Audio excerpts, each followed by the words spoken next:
जंगल में सर्दियों का मौसम चल रहा था। आज तो सर्दी कुछ ज़्यादा ही तेज थी और ऊपर से जंगल में बारिश भी हो रही थी। सभी पक्षी अपने अपने काम से लौटकर अपने घर आने लगते हैं, क्योंकि हवा भी बहुत तेज थी और बारिश तो उसकी तो पूछो ही मत। इसलिए मिट्ठू तोता अपने घर में छुपकर बारिश और सर्दी का मज़ा ले रहा था। और रंगीला तोता तो सर्दी के कारण मरा ही जा रहा था, क्योंकि उसके पास तो गर्म कपड़े ही नहीं थे। हे भगवान, मेरे पास तो गर्म कपड़े नहीं हैं और दादा रे दादा, आज तो कितनी ठंडी है, ऐसे तो मैं मर ही जाऊंगा। अच्छा रहा था जो मैंने एक घर बना लिया था। इससे मेरा सर्दी का मौसम आराम से गुजर जाएगा, नहीं तो मैं ऐसे ही मर जाता। पर हाँ, आज सर्दी तो है, गरम कपड़े लेने जाना ही होगा। अजी सुनते हो, हमारे 2 अंडे हैं और उनमें से अब बच्चे भी निकलने वाले हैं, तो आपकी जिम्मेदारियां बढ़ गई हैं, क्योंकि अब सर्दी का मौसम है तो उनके लिए भी गर्म कपड़े लगेंगे। हाँ टुनी, तुमने ये बात बिल्कुल सही कही है। इस बार मुझे अपने कपड़ों के साथ साथ बच्चों के लिए भी कपड़े ढूंढने होंगे, क्योंकि अब तो उन्हें भी सर्दी लगेगी, तो हमें उनके लिए भी कपड़े लाने होंगे।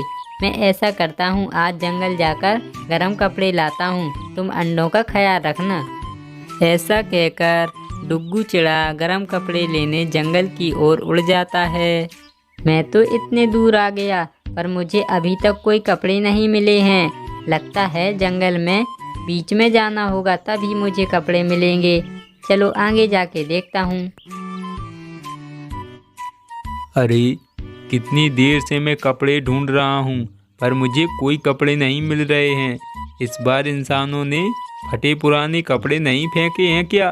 तो फिर हम सर्दी में ही मर जाएंगे। नहीं नहीं, ऐसा नहीं होगा। अरे, आगे जाके देखता हूँ, शायद मुझे कपड़े मिल जाएं। और फिर कल्लू कौवा और डुग्गू चिड़ा बीच जंगल में लगे पेड़ के पास पहुंच जाते हैं। जब वे दोनों पेड़ के पास बैठे हुए थे, तभी पेड़ से एक अचानक से रोशनी निकलती है और आवाज़ भी आना शुरू हो जाती है। पक्षियों, मैं इस जंगल का अच्छा पेड़ हूँ।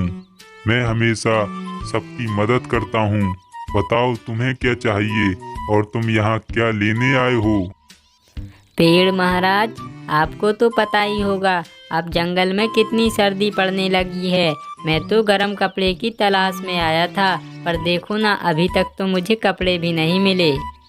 अरे पेड़ महाराज, मुझे तो आप ये बताओ, मैं जो मांगूंगा आप दोगे ना? हाँ हाँ, तुम जो मांगोगे मैं तुम्हें वो सब कुछ दूंगा। मांगो, तुम्हें क्या चाहिए? पेड़ महाराज, मुझे आप गरम कपड़े दे दो और मेरे बच्चों के लिए भी गरम कपड़े दे दो।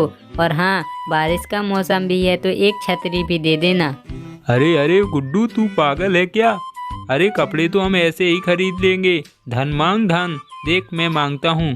पेड़ महाराज, मुझे सोने से भरा एक बक्सा दे दे और मुझे कुछ नहीं चाहिए। तुम्हारी इच्छा पूरी हो। ऐसी आवाज़ आती और पेड़ से रोशनी के साथ सामान निकलना शुरू हो जाता है। कल्लू कौवा को उसकी इच्छा के अनुसार सोने का बक्सा मिल जाता और डुग्गू चिड़ा को गर्म कपड़े और छतरी मिल जाती है। फिर वे दोनों सामान लेकर घर की ओर चल देते हैं। तब शाम भी बहुत हो जाती। डुग्गू चिड़ा रास्ते में आ रहा था, तभी जोर से बारिश शुरू हो जाती है, जिससे डुग्गू चिड़ा भीगने लगता है। फिर वह अपनी छतरी निकालता और आराम से उड़कर अपने घर चला जाता है। बारिश की वजह से कल्लू कौवा भी भीगने लगता है और उसके पास छतरी भी नहीं थी, इसलिए उसके पंख भीग जाते और वह धड़ाम से नीचे गिर जाता है, जिससे उसका सारा धन भी नीचे गिर जाता और वह बर्बाद हो जाता है। गुड्डू चिड़ा जैसे ही कपड़े लेकर घर पहुंचता है, तभी वह देखता कि अंडों में से उसकी बेटियां बाहर आ चुकी हैं।